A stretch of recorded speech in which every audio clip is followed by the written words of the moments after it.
Nació en Sevilla en 1474, transcurriendo su vida en esta ciudad hasta su primer viaje.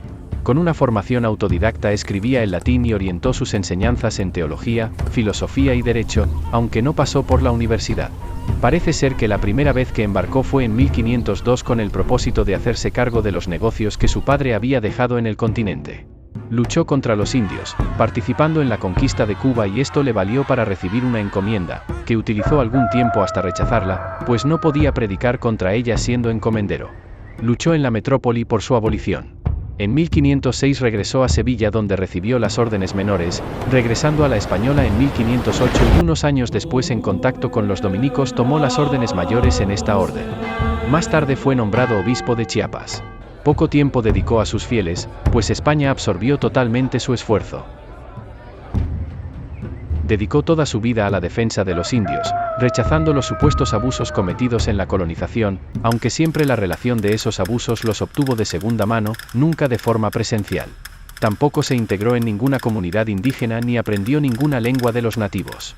Por el sistema de encomiendas se concedía a los colonos españoles el derecho legal de utilizar la mano de obra indígena a cambio de dar protección a los trabajadores y ofrecerle la conversión al cristianismo mediante la evangelización por un sacerdote. El origen de las encomiendas se fraguó en la Europa medieval, cuando la sociedad estableció una relación de dependencia personal entre partes, basada en un intercambio de prestaciones, donde el fuerte daba protección al débil a cambio de fidelidad y determinados servicios, así como emolumentos, circunstancias que definieron dos tipos sociales: el señor feudal y los vasallos. Fue en parte el modelo imitado en los primeros momentos de la conquista y colonización por los españoles. La corona otorgaba una encomienda estableciendo una servidumbre entre el indígena y el conquistador o encomendero. La función principal que las leyes otorgaban en la encomienda era la evangelización. Aunque la encomienda rechazaba de plano la esclavitud, pronto se manifestó como un sistema de trabajo forzado y no remunerado. Entre los encomenderos hubo de todo, incluyendo a los que menos escrúpulos presentaban en el trato vejatorio que aplicaron a sus encomendados. Pronto surgieron voces que cuestionaron esa forma de proceder de muchos encomenderos y desde España se intentó poner remedio. En 1542 se promulgaron las nuevas leyes para el tratamiento y preservación de los indios, clasificando definitivamente a estos como súbditos de pleno derecho de la corona, impidiendo de esta manera su explotación. El artículo 35 prohibía directamente las encomiendas.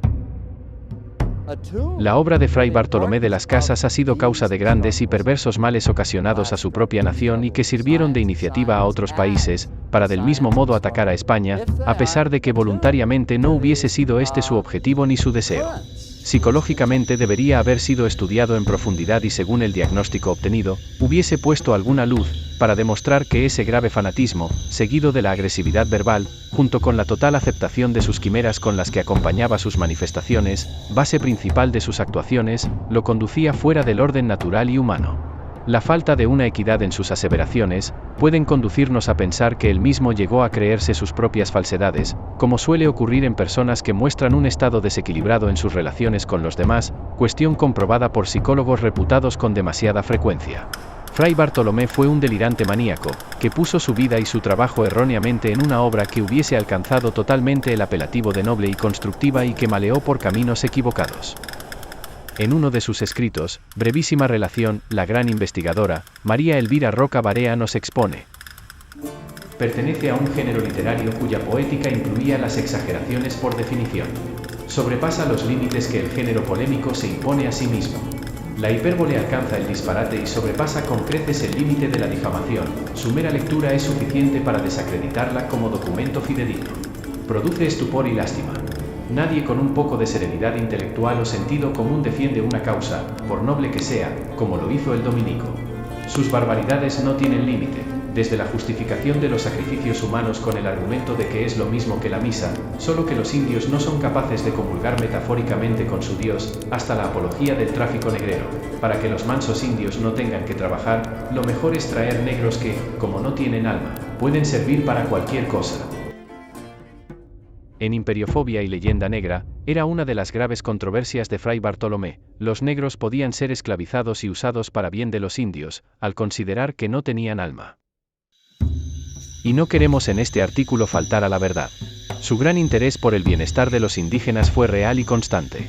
y su lucha contra el que vulneraba las leyes de Indias, que la misma reina católica había promulgado, fue una de sus metas.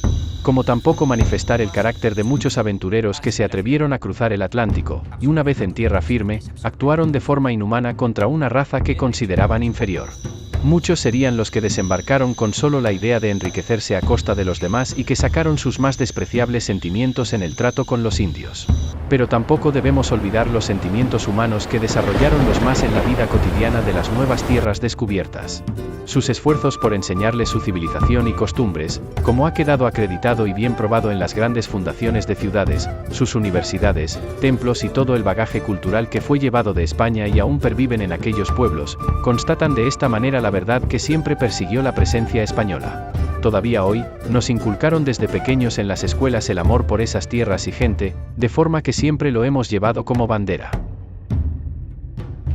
Nadie con un mínimo de cultura niega ya el papel pionero que tuvieron los legisladores y la maquinaria imperial española en el reconocimiento de los derechos de los pueblos indígenas, también citado por Roca Barea, y siguiendo con nuestro personaje, a pesar de su implicación en aquellos lugares, hay que aclarar que su vida en América no fue continuada. Sus viajes y permanencia en la metrópoli fueron superiores al dedicado a ultramar, aun habiendo sido nombrado obispo de Chiapas. Murió en Madrid en 1566. El obispo de Chiapas, que renunció a su diócesis y prefirió vivir alrededor de la corte toda su vida, es incapaz de distinguir un indio de otro, no ha sentido curiosidad ni interés por sus cosas y no se ha molestado en aprender una palabra de una lengua indígena, según palabras de la misma autora. Por otra parte, nuestra admiración por el nivel intelectual del que fue director del Departamento de Historia de América en la Universidad Complutense, don Mario Hernández Sánchez Barba en su Historia de América, nos hace recordar: es difícil encontrar en la historia la presencia de una figura que, como el padre Las Casas, encarne indefectiblemente la polémica, la carga de pasión, la discusión y el combate en la defensa de sus propias ideas, a una costa de producir el desprestigio total y absoluto de la comunidad social y política a que pertenece. No es de extrañar que en torno a esa ardiente e indomable figura, cuya obsesión, confusa por la justicia, le colocó en un límite de esquizofrenia y de negación de su propio hogar político, se haya configurado mucho más la figura y en la cual parece prolongarse la polémica apasionada que originó en su actuación y escritos. Las Casas atacó duramente, exagerando al máximo los datos críticos, los métodos de asentamiento y colonización de España. Convencido con toda firmeza de la justicia de la causa respecto a la cual luchaba, se convirtió en paladín, sin reparar en los medios elegidos para conseguir el fin propuesto. En efecto, para conseguir efectos de impactos con su literatura, altamente comprometida, no se detiene ante nada. Con la misma tranquilidad mutila un texto, interpola en él un fragmento apócrifo, que convierte en nimiedades cordilleras inasibles o generaliza hechos pertenecientes a un diminuto sector a todo el ámbito continental.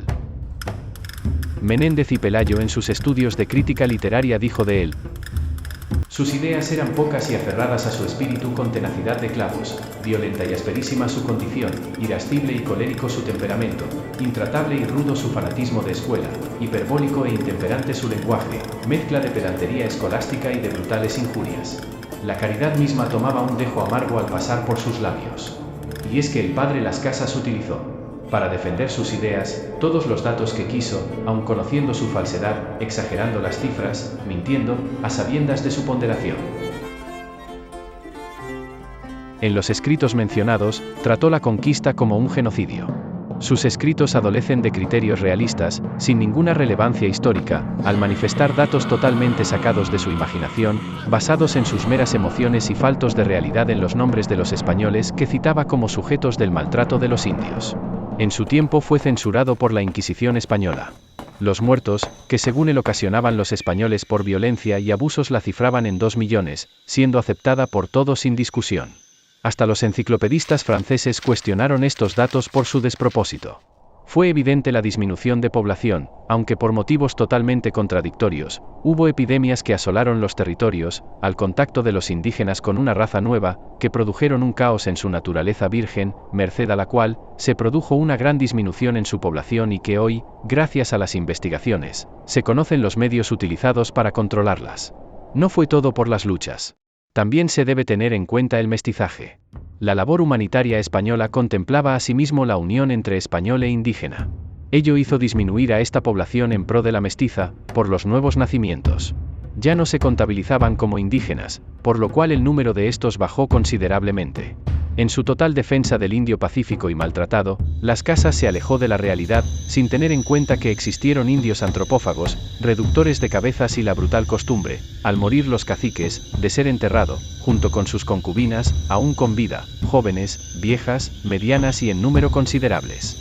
Las enormes matanzas que se produjeron por Ahuitzotl que, bien para conmemorar la erección de su templo, bien para castigar a las tribus que se habían alzado contra el poder de Tenochtitlán, realizó un cataclismal sacrificio de prisioneros, dando como resultado la captura de 20.000 prisioneros de las tribus enemigas y durante 4 días, largas colas de víctimas se alineaban en 14 templos, esperando les llegase el turno de ser sacrificados en honor del dios de la guerra azteca.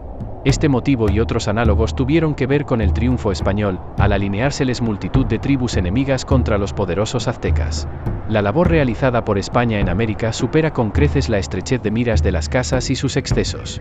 Roca Barea lo califica como aventura fascinante, que llevó al reconocimiento de la igualdad de todos los seres humanos ante la ley y el nacimiento del derecho internacional, y a pesar de los pérfidos y numerosos ataques de la leyenda negra contra España y sus esfuerzos por mantenerla, merced a tantos hombres similares al de Las Casas, la historia y muchos historiadores actuales, están levantando tantas injurias y demostrando la verdadera intención de favorecer a unos hombres que necesitaban ayuda en su estatus primitivo, como así fue.